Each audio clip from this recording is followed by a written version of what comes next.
close our eyes. Good evening to our dearest loving heavenly parent and victorious, the parent of heaven and earth in mankind.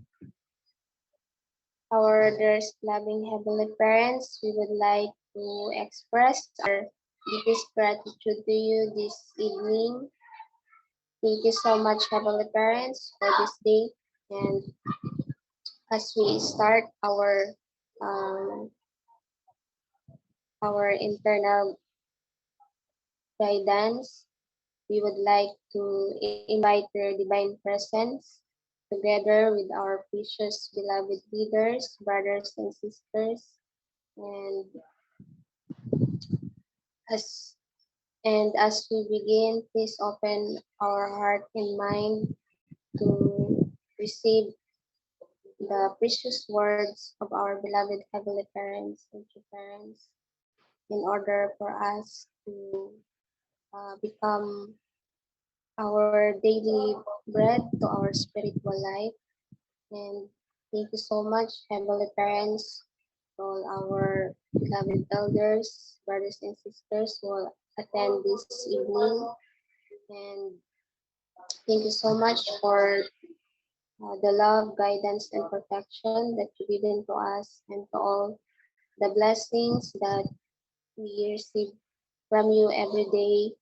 And heavenly parents, thank you so much for the hard works of our precious beloved true mother, for leading us and also to restore all of us and in order to establish the heavenly kingdom here on earth and in heaven. Father, thank you so much to all our beloved ancestors. And as we start this evening, we would like to invite your divine presence together with our precious beloved brothers and sisters to our central figure in the name of Holy Victorious, the parents' name,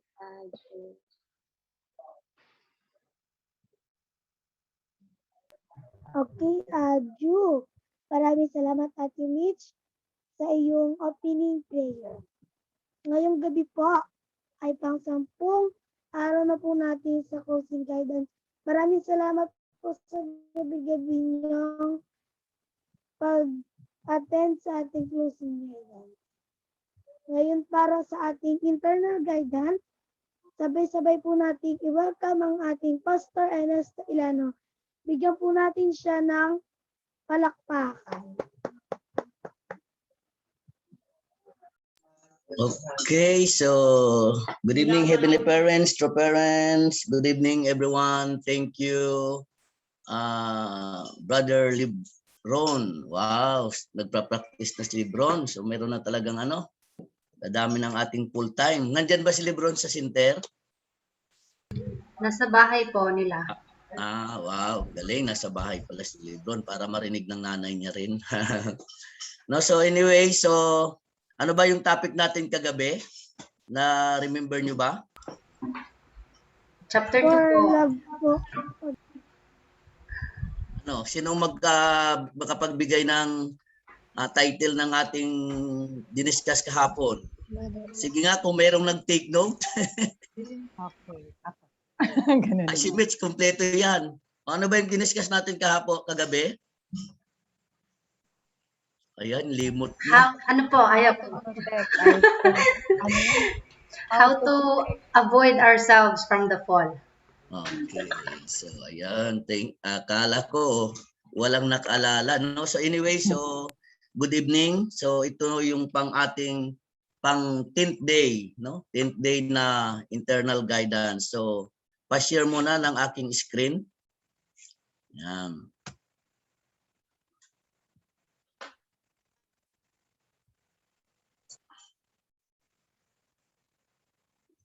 Okay, so nakikita na ba?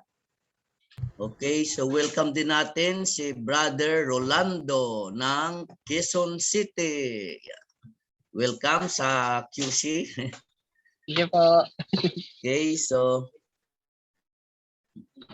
So, gabi-gabi po meron kaming tinatawag na internal guidance. So, closing. Even wala ako sa center, kahit nasa bahay. So, ito na yung pinaka-closing guidance sa mga full-time.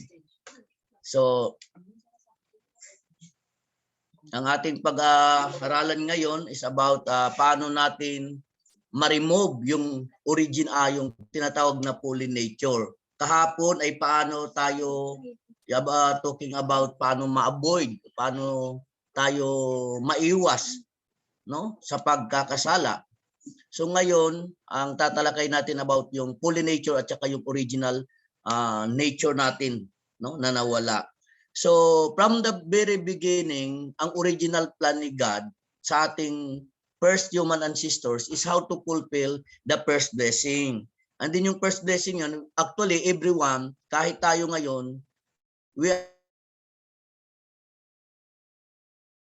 are desire for knowledge and self-deep. Kung na-fulfill ni Adam and Eve, yung blessing na ibinigay sa kanila ni God, wala sana tayong pinag-usapang fallen nature. Do you think mayroon bang fallen nature ang tao? Walang kasalanan ang tao. So, ang gusto ni God, kay Adam and Eve, o sa atin din, paano tayo ma-reach yung perfection, no? Individual perfection. No, nagdi-desire tayo knowledge and self-perfection. Ito yung first responsibility na dapat gawin ng ating first human ancestors na si Adam and Eve. No, so desire for knowledge and self-perfection. So dahil sa hindi nila na-reach yung perfection, hindi nila na-fulfill yung first blessing, kaya nagkaroon ng tinatawag na fallen nature. Itong fallen nature, ibig sabihin, yung ating na misdirected yung desire natin, no? Yung desire natin ay nag-iba, no? Hindi siya naging centered sa goodness. So kaya paano natin matanggal itong fallen nature at paano natin din ma-evaluate yung sarili natin? Sa lecture na ito, dito natin ma-evaluate kung anong fallen nature na meron tayo na malakas ba, na dapat nating tanggalin. So taking on one point of view over and above someone else is special God. So ang nangyayari kasi, so yung humanistic point of view o yung naging makasarili ang tao, instead na desire for goodness, desire for God's will, ang kalimitan na nangyayari sa tao is yung nagiging makasarili. Yung mga sariling kagustuhan ang nasusunod, no? Yan ay mga katangian lamang na fallen nature na namana natin o na-inherit natin sa ating ancestors. So, kaya ito yung from misdirected desire, kaya ito yung mga nature, ito yung sinful attitude o yung mga attitude na taglay-taglay ng mga tao. Ano yan? Yan. So kaya nandyan yung tinatawag na complaint, criticism, accusation, and resentment. Na kaya ang tao laging nagrereklamo. So ibig sabihin, kung ang tao ay laging nagrereklamo, nagkriticize, ibig sabihin, so talagang malakas yung ating fallen nature. No, ang tanong, paano natin malalaman na natanggal yung fallen nature natin? No, paano ito yung batayan na ang tao ay full of fallen nature. So paano natin malalaman na wala tayong ganung fallen nature? So kabaliktaran. So ito yung tinatawag na misdirected action. Ito yung shameful behavior na kung saan natutunang magsinungaling, deception, falsehood, slander, rebellion, and cheating. No? Ito yung sa misdirected action, yung tinatawag na sa pamamagitan ng mga sinful behavior. So paano natin mapapakita na yung original mind natin o yung conscience natin, yung fallen nature ay unti-unting nawawala sa atin. So tingnan natin. So ito yung sa right side, ito yung tinatawag na misdirected action.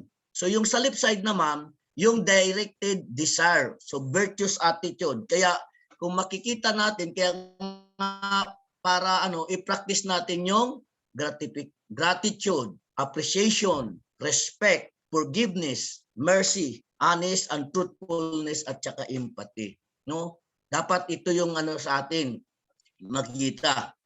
No? So kaya napaka-importante. So kaya ano natin, ano ba yung ating mga nakikita sa atin? Ano yung mga paano tayo mamuhay? No, nagagawa ba natin? Kaya nga napaka-importante para unti-unti na mawala sa atin yung mga pollinator, no, at least matutunan natin araw-araw, no, magpasalamat, mag-respect, magpatawad, no? Kaya kailangan po natin itong i-practice. Hindi matatanggal yung basta-basta yung ating pag hindi natin i-overcome o i-breakthrough.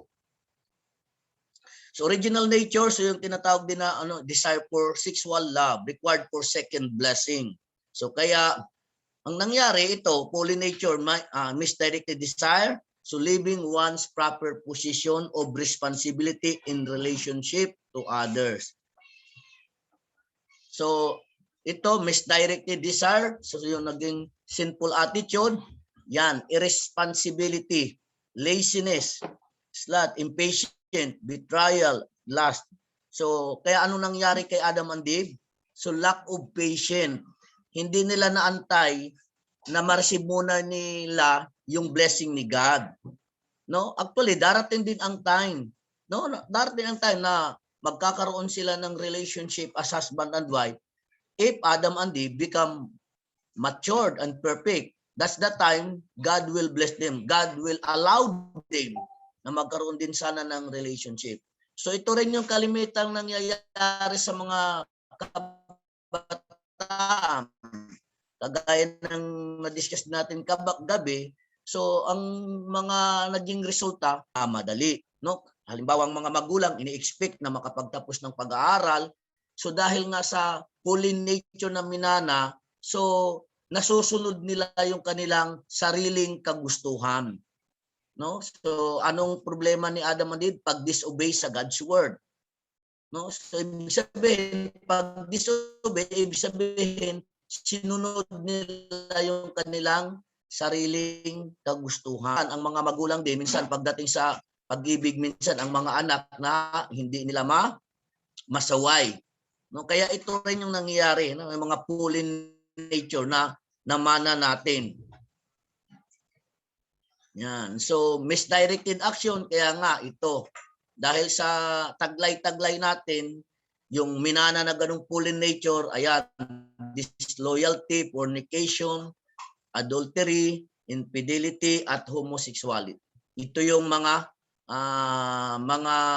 pollinator o sinful behavior, yung mga ugali na namana natin. Na minsan ay kaya nga ang mga may dahilan kung bakit mayroon tayong mga ganung pag-ugali dahil din sa ating mga ancestors. So kaya kailangan natin itong i-breakthrough. Kailangan natin itong ma-overcome. Kaya very grateful tayo, lucky tayo dahil sa tayo nakaalam ng principle. So meron din tayong tinatawag na pure love education, yung tinatawag na absolute sex, no? So para hindi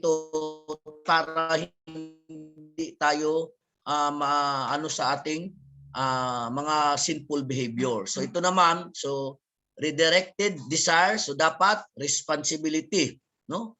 Diligence, courage, patience, fortitude, loyalty, fidelity, filial piety, chastity, and purity. Kaya sa mga kabataan, kaya nga meron tayong mga tinatawag na pure love education, no? Nagpledge ang mga young people na even equip nila yung kanilang purity for the future husband or for the future wife. No, dapat ito makip ng mga kabataan. So ang nangyari kay Adam and Eve, hindi sila nakapag-antay. No, so kaya may mga pagsubok, may mga problem dapat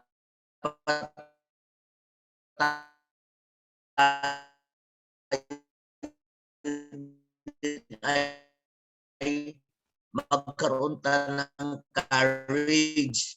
Meron silang labanan, no? Yung mga ganung mga temptation. So, desire for authority, order, dominion, ito yung required for extended the second blessing. So, anong nangyari? So, pollinator, misdirected desire. So, reversing the order of dominion and authority in relationship to others. So, ito, sinful attitude, yan, sa pagiging arrogance, hatred, intolerance, treachery. no? Ayan, minsan ang tao nagiging arrogante, no? So feeling nila minsan mas marunong sila, mas magaling sila, no? Kaya ang nangyari din sa ano, so na-reverse. Sa 'di ba dapat sa ang mangyari si Adam and Eve, sila ang mag-dominate din sana sa angels. So ang nangyari, so sila ang nag-dominate. So na-reverse yung even yung position, no? Dahil sa saan nag-umpisa yon? Sa selos din. And then dahil sa attitude na feeling ni Archangel Lucifer is lack of love, no? Kaya yan ang nagiging dahilan. So yan, exploitation, humiliation, violence, murder, mistreatment of others, dahil minsan, no, dahil sa mga maling pag-ibig, minsan ang ano nakakagawa, nagagawa dahil sa kahit sa mga tinatawag na mga karibal, no, minsan dahil sa pag-ibig, minsan nagpapatayan, no. So ito yung mga nangyari. Kailangan nating practice yung humility, obedience, kailangan maipakita natin, no, yung kindness, love, compassion, tolerance, understanding, and service. So kaya ito yung i-practice natin. Kaya nga napaka swerte tayo dahil meron din tayong mga training. Kaya nga nag-stay tayo sa center. So para mai-correct, maitama natin, no? Kaya nga pag tayo nag-join sa mission yung center life, ibig sabihin it's our training how to remove our fallen nature, even our mga attitude, so mga ginagawa natin sa mga act natin, no? Kaya pina-practice, kaya nga at least naumpisahan natin itong ating tinatawag na internal guidance, at least para makatulong sa atin, no, para ma-direct natin, no, para saan ba yung ating nais o gusto, no, para ito ay ma-connect natin kay God. Hindi lamang yung nais o gusto natin. So tinuturuan tayo na paano tayo mag-unawaan sa isa't isa, paano tayo ma-practice yung service. Kaya nga yung pag full time ninyo, ibig sabihin you're offering, naintindihan nyo yung heart ni God. That's why we are willing na mag-serve, no? Kaya yun ang ating ginagawa. Desire for material things, ito yung third blessing. Desire for material things, prosperity, wealth, and health. Imagine, kung si Adam and Eve, no, naging na-receive nila yung blessing, actually, wala ano ni True Mother Gusto ni maibalik ni True Mother yung talagang third blessing, yung dominion of the third blessing, yung pagkaroon ng mutual prosperity, no? Mutual prosperity, no? Lahat pantay-pantay. So kung ang ating ancestors hindi nagkasala, wow. So material things, prosperity, wealth, and health, no? Mayroon tayo. Dahil sa hindi nila na nagawa yung first blessing, second blessing, pati yung third blessing, nawala yan, no? Kaya maraming naghihirap, maraming nagdurosa. So yung fallen nature, so multiplying evil by bringing others created things in the sinful attitude and behavior. So yan, so self-justification, blame others, dissension, conspiracy, carelessness, negligence, abusive, gluttony. Ito yung mga dahil sa mga pagiging sakim, dahil ang tao ay may mga fallen nature, yan nandiyan minsan yung pagiging greedy, no, mga gahaman, no, kaya may mga taong gahaman sa posisyon, gahaman sa katanyagan, pera, no, and then sa kapabayaan, and then mahilig manisi, mahilig mangbatikos, no, na wala namang ginagawa, wala namang mga contribution. So ito yung mga katangian na taglay na mana natin sa mga ating fallen nature, sa ating mga ancestors. So yan, mahilig mag-chismis, bringing others to sin, vandalism, abuse of things, substance abuse, robbery, extortion. Ito yung mga resulta, no? Resulta ng fallen nature, no? Kaya makikita natin, kaya napakaano ng mga problema na kinaharap. So paano natin maibabalik? So paano natin masasabi na nawawala na ito sa atin? Yung kung mayroon mang, kung ang may mga tao man ay mayroong ganitong sinful behavior o pag-uugali, so paano mo maitutuwid? So ano yung kabaliktaran niyan? So dapat sa atin ma-practice yung repentance. So bagamat lahat tayo ay may pagkakasala, may pagkakamali, so dapat tayo, ang lahat ng tao ay matuto na mag-repent, self-reflection. Matuto tayo magpuri, mag-praise, no? Honor towards other and righteousness, stewardship, no? Kasi sa kabaliktaran yung sinasabi na carelessness, so dapat tayo ay magkaroon ng stewardship, care, sensitivity, restraint, moderation, benevolence, and generosity. No? So dapat ito yung ano. Imagine, no, kaya ang ganda sana, no, kung itong blessing na ito ay na-fulfill ng ating ancestors, no, na first ancestors. Yan. So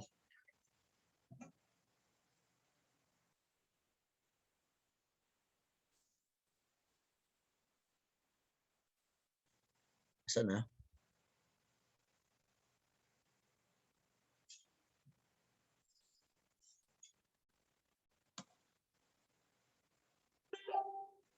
Yan.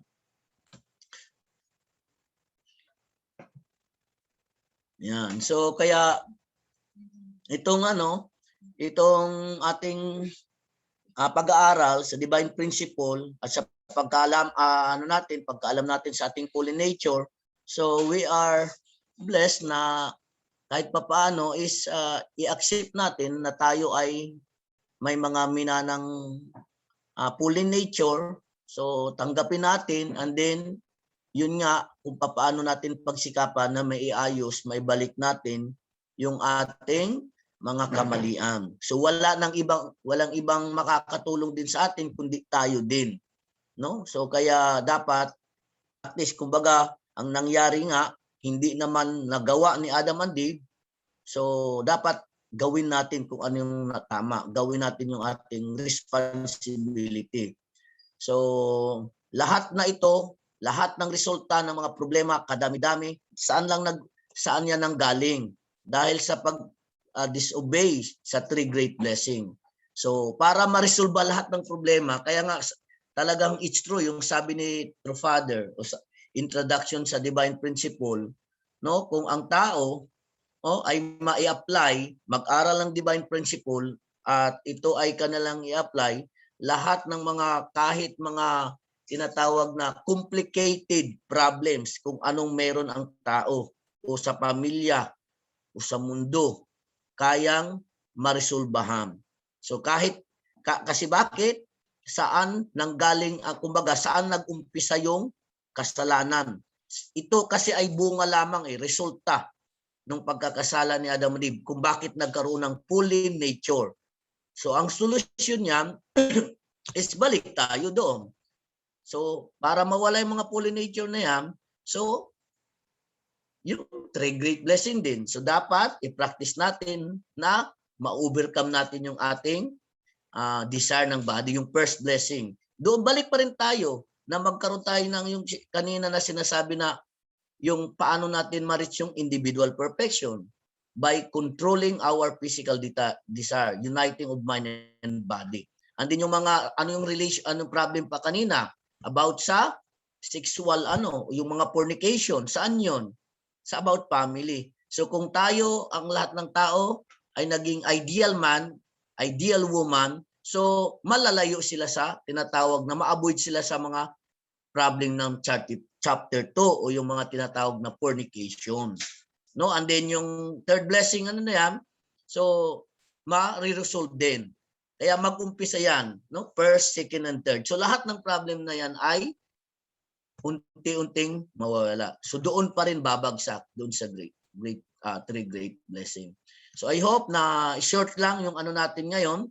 So para mas maganda, para mas marami yung makapagbigay ng kanilang sharing. So okay, so thank you very much. So para mas mahaba yung ating mga sharing. Okay, thank you. Okay. Palakpakan po natin ang ating Pastor Ernie sa kanyang magandang mensahe ngayong gabi.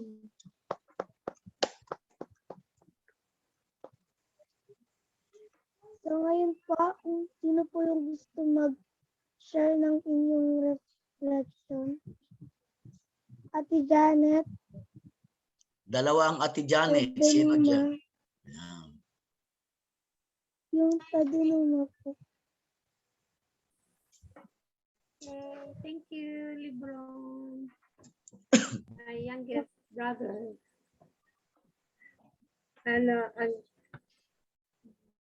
Yung topic ko ngayon is about the pollinators. Lahat tayo may mga pollinators. So, lahat ng mga pollinators ay result ito ng pagkakasala ng ating unang mga magulang, si Adan at Eva.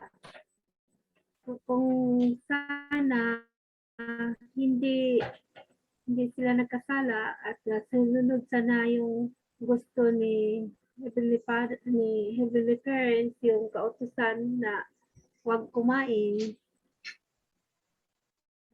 sana perfect, magiging perfect yung tao. Natural process of growing.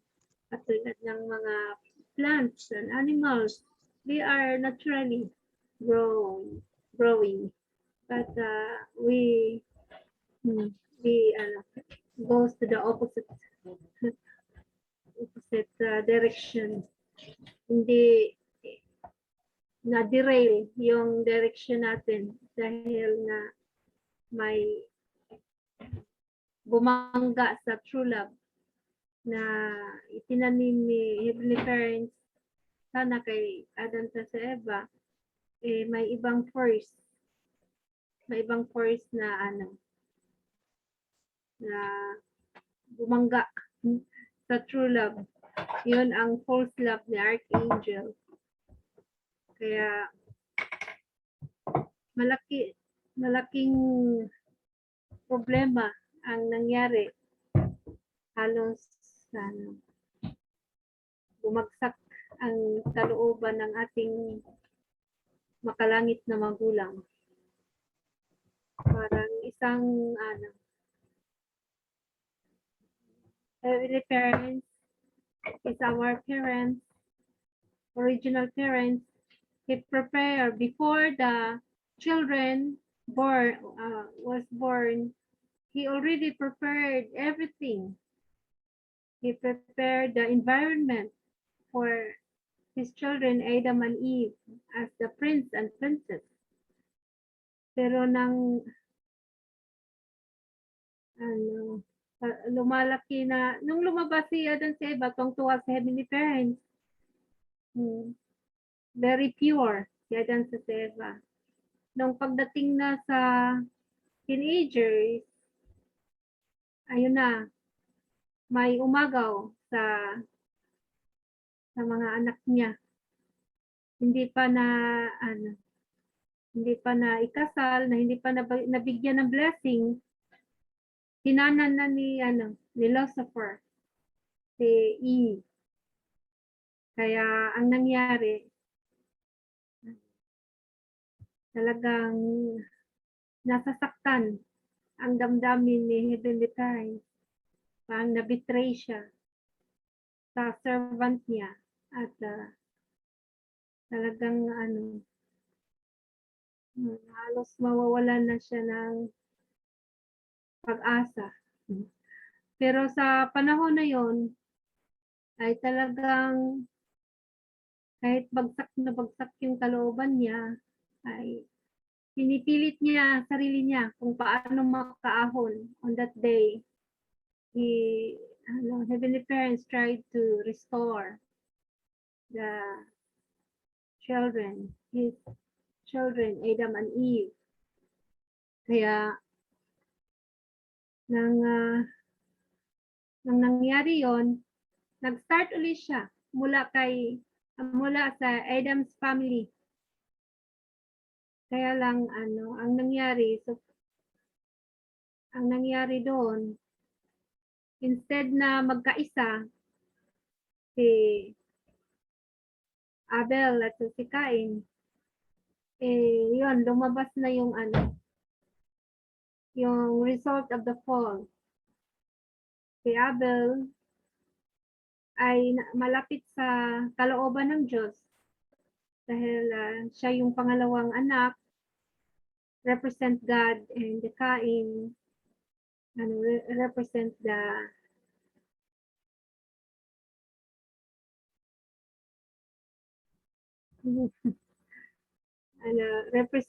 represent sa si Cain represent si Satan na hati.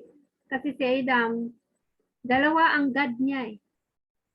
Dalawa, supposed to be si God lang ang niya, dapat sundin. Kaya lang, nang nagkasala sila, nagiging dalawa.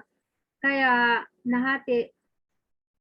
Kailangan na, merong maklaim si God, meron ding maklaim si Satan. Sa restoration, kanilang restoration, Abel must be humble and love the Cain. Kailangan magpag-unite siya sa kuya niya, tutulungan niya ang kuya niya. Ang si Cain naman ay maging humble at mag-submit kay Abel as God's representative. Kaya lang ang nangyari noon, dahil nga si God, ang offering ni Abel ay tinanggap niya, nagselos naman ito si Cain. Feeling niya hindi siya love ni God. Pero hindi kasi nila maintindihan, wala pang divine principle noon eh. Kaya hindi nila masyadong naintindihan sa panahon yun. Kaya nagkaroon ng selosan at napatay niya yung kapatid niya. First murder in Adam's family. Kaya tayo na nakakaalam na sa divine principle, kailangan natin na pag-aralan ang foundation of faith and foundation of substance. Yung tinuro ni Kuya Jimmy kanina, napakaganda. Related ito. Tinuro ni Pastor Ernie sa atin ngayon. Paano natin ma-reverse yung nangyari sa family ni Adam at saka sa sitwasyon natin ngayon? Kailangan natin ng sumunod, absolute obedience to our Abel. Because Abel is representative of God. Then, as a Cain position, we need to submit ourselves. We need to report. We need to contact, and we need counsel from the Abel. Ito naman si Abel. For example, ako ang Abel, akong leader, tapos may mga member ako, hindi ako pwedeng maging mayabang. Dahil ako ay Abel, kailangan sumunod kayo sa akin. Kailangan magbow kayo sa akin. Kailangan nyo maging arrogant. Hindi pwedeng maging arrogant si Abel. Dapat mag-humble at i-love niya si Cain. Yung mga member, i-love niya. Magiging, mag-serve siya as a servant and a heart of a parent. Yun ang naiintindihan ko sa divine principle. Kasi, pag maging arrogant si Abel, mawawala yung mga member, magsialisan yun.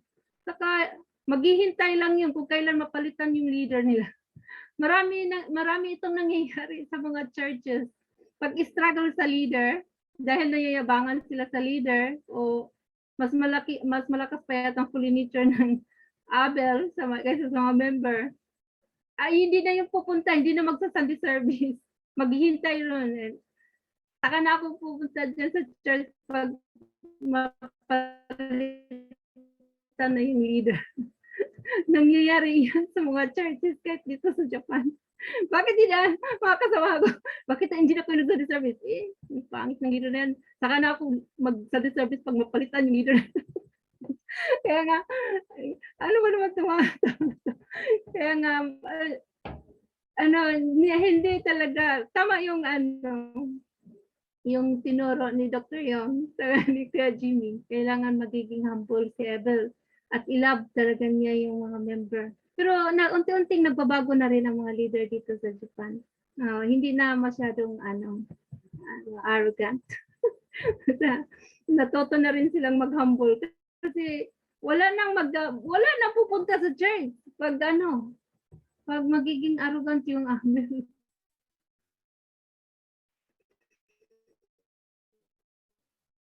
Si Alisa ni karoon ng unity. Siguro yung iba naman ang magbigay ng reflection. So sa Abel, sa kain lang ako. Abel muna ako. Kayo nang para sa thank you, brothers and sisters. Okay, thank you po Ate Janet sa iyong magandang reflection. Sino pa po gusto magbigay ng inyong reflection? Kirby.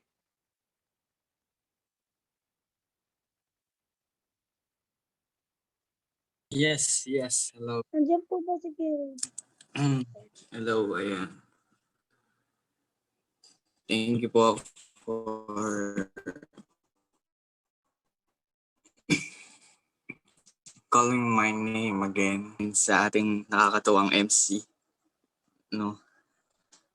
Thank you. Dahil you step up despite na at that age pinapractice mo na yung public skills mo in terms of speaking. So sa akin naman regarding sa aking reflection, fallen nature. Yeah. Ayun. Nisip ko kung how much do we have to apply this learning sa fallen nature ko. And I'm thinking na fallen nature comes in a different way. Meron tayong habit na fallen nature, which is na-develop siya dahil sa continuous process natin simula pagkabata hanggang tumanda na tayo. Meron namang inheritant fallen nature. Isa na dito yung original sin natin. So, ayun. So, in terms of fallen nature talaga, it's really important na you belong on the group where people practice to unite their mind and body.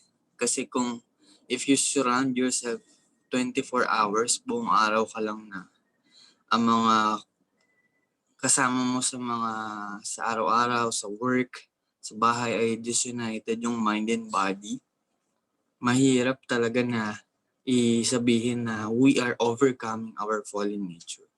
And the best way to test our fallen nature is kapag nasa center tayo, everyday, gising ka, okay, hindi ka pa pwede kumain sa bahay. Pag gising mo, pagkain agad hanapin mo. Then sa center, God's words. Kaya kapag nag-undoki ka pa, gutom na yung tiyan mo, maglalaban na talaga yung mind and body mo eh. So, dyan magsisimula yung overcoming our fallen nature. No? Tapos, pagkagising mo sa umaga, kakain ka, walang pasok, tulog ka. O, sa center, after yung kumain, after yung hundok linis muna kayo. Wala pang kakain, sa-serve ka muna. No? So, lahat talaga is in-overcome yung fallen nature. So, yung fallen nature, yung habit na yun, yun yung way para i-overcome yung mga habitual fallen nature na develop natin nung nasa bahay pa tayo. Depende na lang kung lumaki ka talaga sa center, which is a good advantage yan. Pero sa mga teenager na biglang nagstay sa center, very overcoming. Ay, pero ang importante din is yung naging habit mo siya na mag-overcome. And regarding naman sa attitude, ay sinasabi nila na sama ng ugali nito dahil fallen nature yan.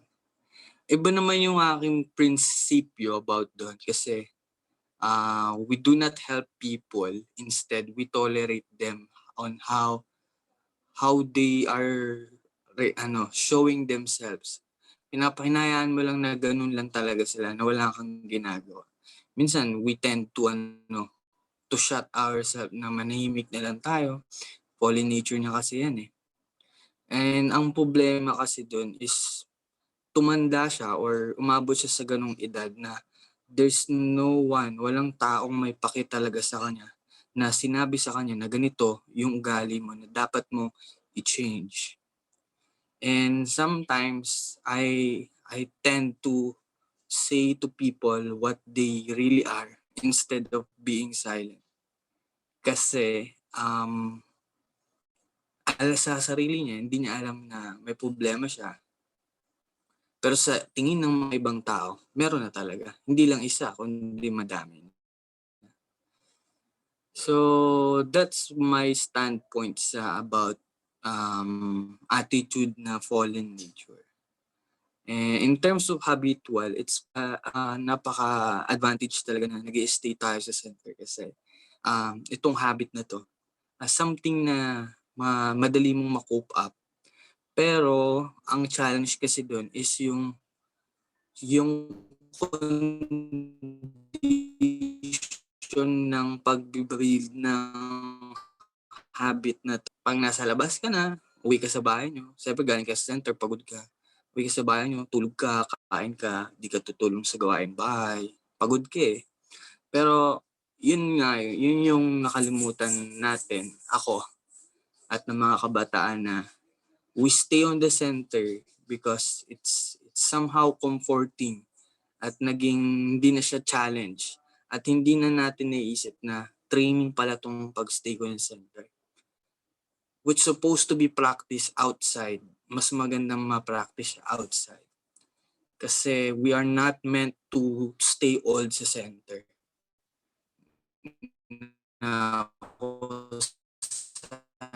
Hindi natatest yung ating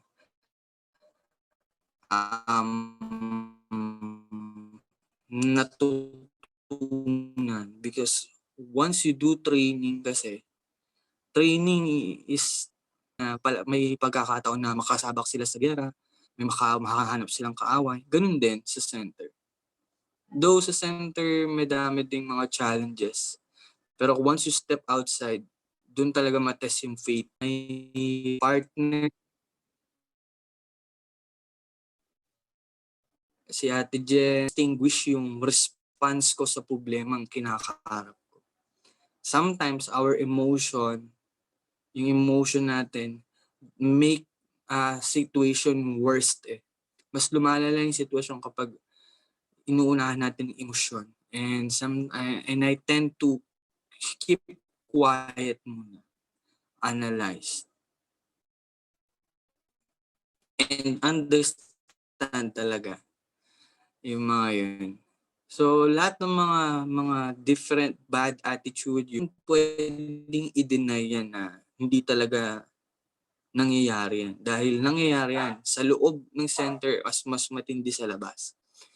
And the best way for me kasi na practice ko may mga brothers and sisters din ako na gusto kong tulungan. Pero we have to know that may mga taong gustong tulungan nila yung sarili nila at may mga tao din na human being na ayaw nilang tulungan yung sarili nila. And may mga tao ka na pwede mong ma-impluwensyahan at may mga tao kang pwede mong bigyan ng pag-alala o concern. And ngayon, nag-invest talaga ako sa mga taong na pwede kong ma-impluwensyahan.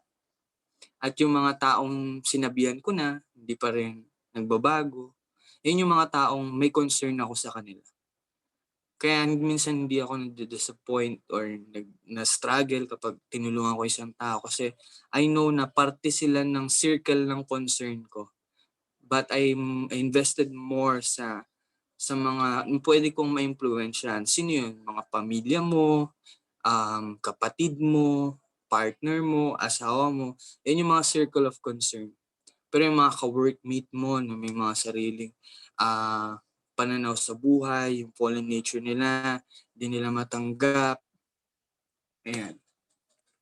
Nawalan ako ng ilaw. Dali lang. Malakas po si Satan. Yeah. Ayan. So, ayun po. Yun yung aking point of view regarding sa fallen nature. Mas gusto, ina-apply ko siya in practicality na kapag sinabi nating fallen nature, dalawa siya. Inheritant, tsaka habitual fallen nature. And the best thing na ma-overcome ito dahil pag pumunta ka sa center, nag-stay ka, and the same time, merong tao talaga na sa'yo, na committed na despite na galit ka, nandyan pa din sila, willing kang tulungan. Napaka-rare nun kasi may mga tao na pag sinaktan mo sila, hindi ka nila naiintindihan, lumalayo sila sa'yo. But when you found your wife, yun nga yung sabi ni Father, it's like a heaven and hell. Parang minsan ang asawa mo daw, kalaban mo, kakampi mo. So wala pa naman ako dun sa stage na yun. Pero maiintindihan mo daw yung kapag kasama mo ng asawa mo. Pero at least andun yung commitment na willing kayong magtulungan sa isa't isa. Though may partner na ako, couple, ayan si Ate Jen, nararamdaman din naman namin yung parang may mga fallen nature na na-recognize, kailangan baguhin. Yun yung pinaka-importante na huwag lang talaga kang magsawa sa isa't isa sa mga paalala, ganun. So, yeah. Ang fallen nature, hindi dapat siya hinahayaan, kundi sinusolusyonan. Kung masasaktan ka, pasensya. Pero kung tatakasan mo siya, mahirap. Lalo na kapag umabot ka sa edad na mahirap ka ng turuan. Madalas yung mga ganung edad, ang hirap ng turuan kasi naging habit na sa kanila yung fallen nature. So attitude man yan, inheritance, sexual desire, pag tinuruan mo sila na umabot sila sa ganung edad, mahirap na silang baguhin. Pero dahil nandito yung HTM,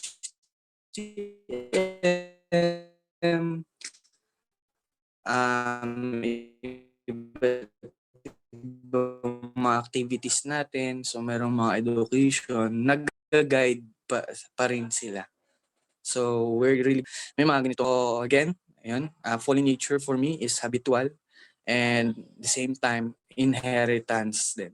So yun lang, marami pong salamat.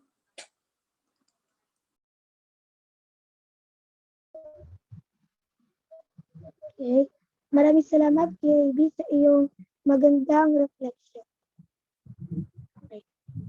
Sino pa po gusto magbigay ng inyong reflection? Sino pa po?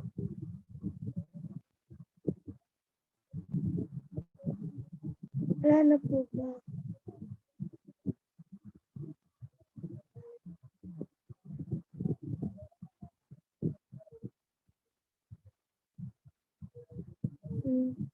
Tari po natin si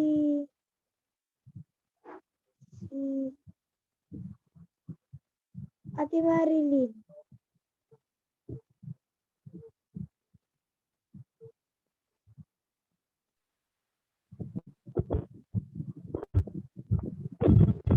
Ba yun?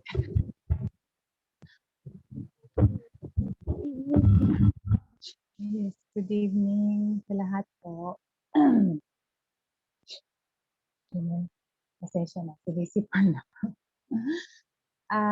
Anyway, reflection ko about Holy Nature.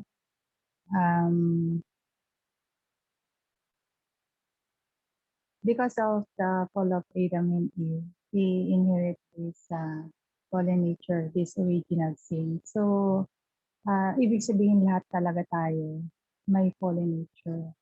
May mga maling attitude na kahit sabihin natin na galing tayo sa mabuting pamilya, meron at meron tayong fallen nature. So, usually kasi nakikita natin yan pag sa mga kasama natin. Kahit sa loob ng bahay, kahit isang pamilya kayo, merong bawat isa sa inyo lumalabas na ugali na hindi kasundo ng bawat isa. So, mas lalo siguro kung nasa center tayo. Kasi, pero at least sa center kasi, yun nga sinabi nila na training. It's our training ground, yung center, pag na full-time tayo. So, malaking bagay yun para sa atin na ma-practice na kumbaga ma-control yung kasi hindi mo naman talagang mahirap tanggalin eh. Pero at least ma-lessen or ma-control mo yung fallen nature mo. So, especially sa center, marami tayo, iba-ibang ugali dahil sa iba-iba tayo ng pinanggalingan na lugar. So, iba-ibang klaseng pamilya. Doon pag sama-sama tayo bilang isang pamilya, nagkakaroon tayo ng banggaan. So, para makontrol at maiwasan natin, kailangan talaga natin ang Abel, yung ating tawag nito, yung central figure na mag-guide sa atin. Kaya sabi nga ni Janet, minsan yung sa leader, yung attitude mahirap makasundo. Pero kailangan mong i-accept kasi siya yung direct na leader na siya yung siya yung Abel mo. So kailangan mong i-overcome yun na sundin mo siya. Kasi may mga situation din na kasi bata yung leader. Kaya, kumbaga, spiritually younger, physically, parang minsan mahirap tawag nito, mahirap nilang i-accept. So, kung ipapractice natin, syempre yung ating natutunan na binibigay sa atin ng two parents sa ating lecture,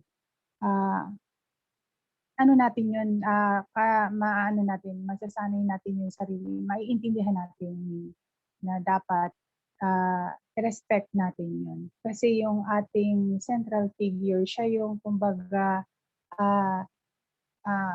kumakatawan sa kay true parents, kay Heavenly Father. Kaya kumbaga kailangan natin irespeto siya, sundin kung ano yung direction na ibigay niya sa atin.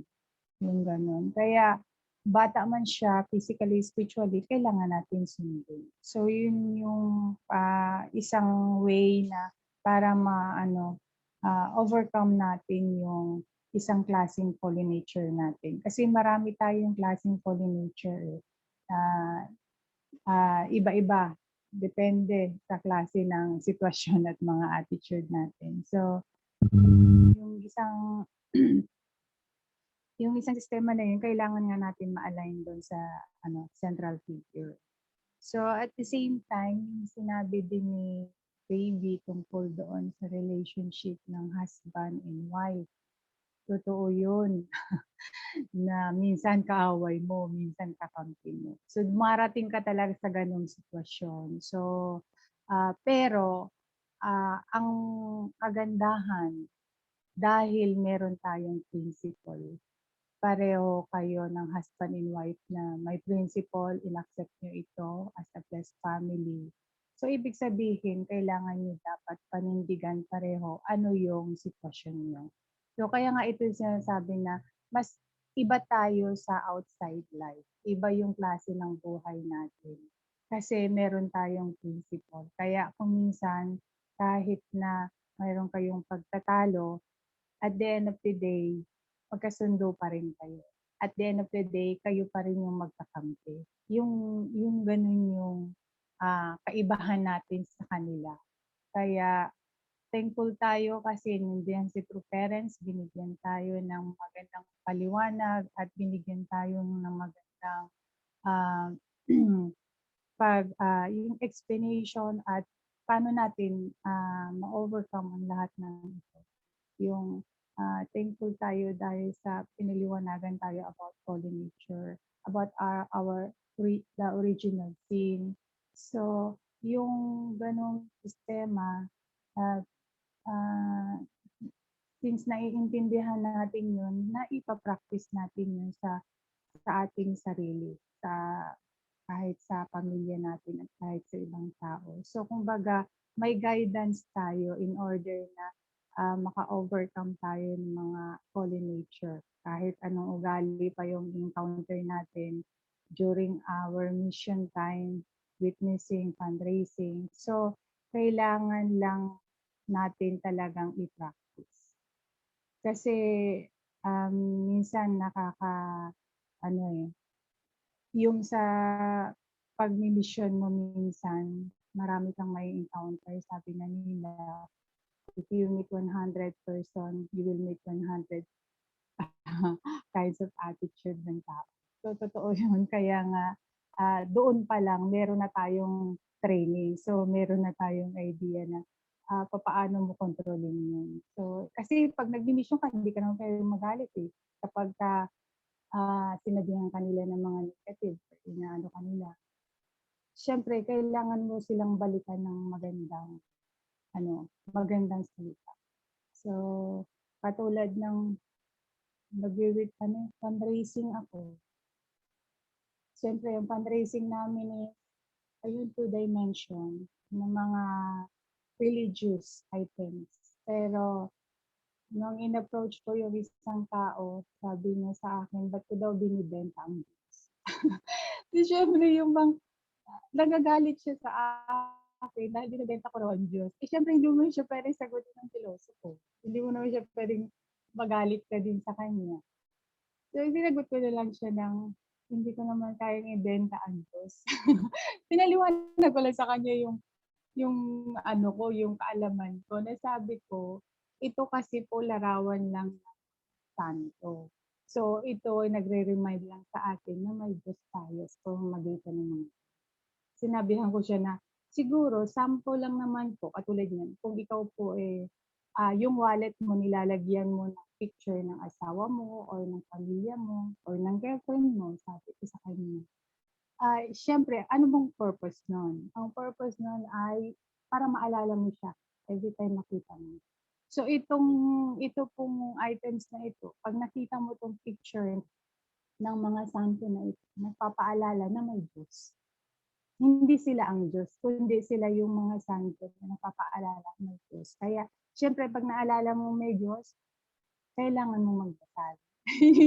Ganun lang yung kasi hindi ko alam kung paano ko siya paliliwanag kasi parang nag-init din yung ulo ko. Pero kailangan kong kontrolin. So yung ganong sistema, sa pagpapaliwanag ko siguro ng malumanay, tumalikod ako sa kanya, sabi ko lang salamat po. Gumanon ako kasi hindi siya bumili. Pero binalikan niya ako, tinawag niya talaga ako at sabi niya ganun, hindi ako bibili. Pero para kasi siyang napahiya dun sa sinabi ko.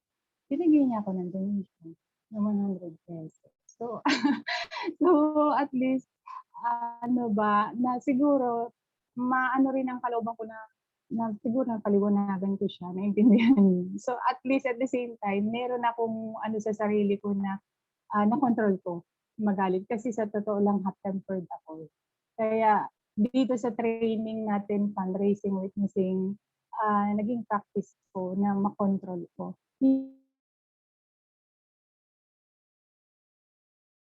Hindi man talaga matanggal sa natin, pero at least, napapractice natin na makontrol.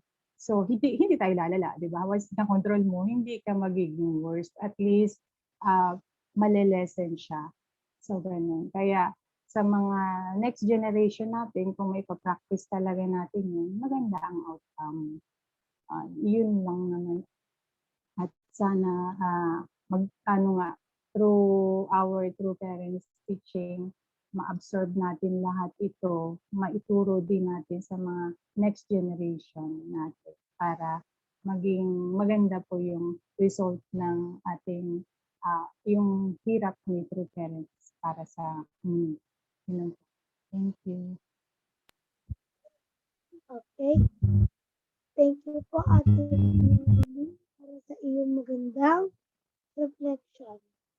Okay. Tawagin naman po natin si Nanay Josie para sa ating closing prayer.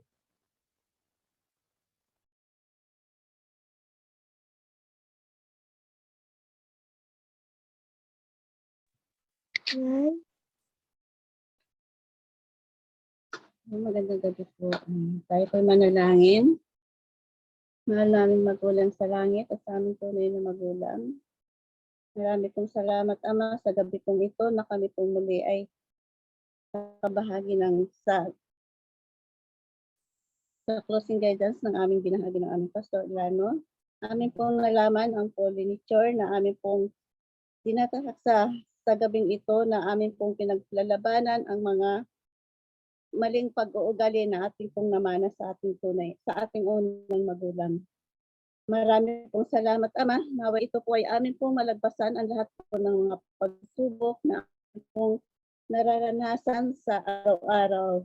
Ito po ay amin pong ipinagdadasal na sana po ay lahat po ng tao ay maging maayos na po ang mga pag-uugali at malagpasan po nila ang kanilang mga masasamang pinagdadaanan na naggaling sa ating pong unang magulang. Kaya po tayo ay namamana ng mga hindi maayos na pag-uugali. Marami pong salamat, Ama. Ito po ang aking sanap dalangin sa ating tunay na magulang. Marami pong salamat. Amen. Adyo. Adyo. Palakpakan naman natin ang magaling nating MC. Yan, palakpakan natin ang ating magaling na MC. Wow, pwede na talaga si Lebron. Sa susunod, May bago na tayong MC.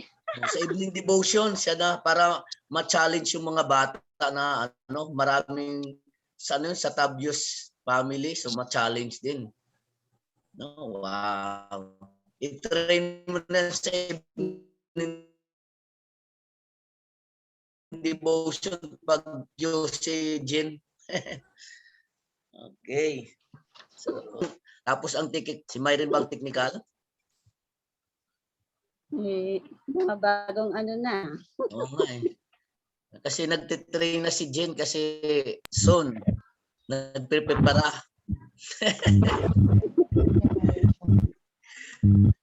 Picture na Jen. Sino yung Yan. Mitch. Buksan mo na yung camera, Mitch.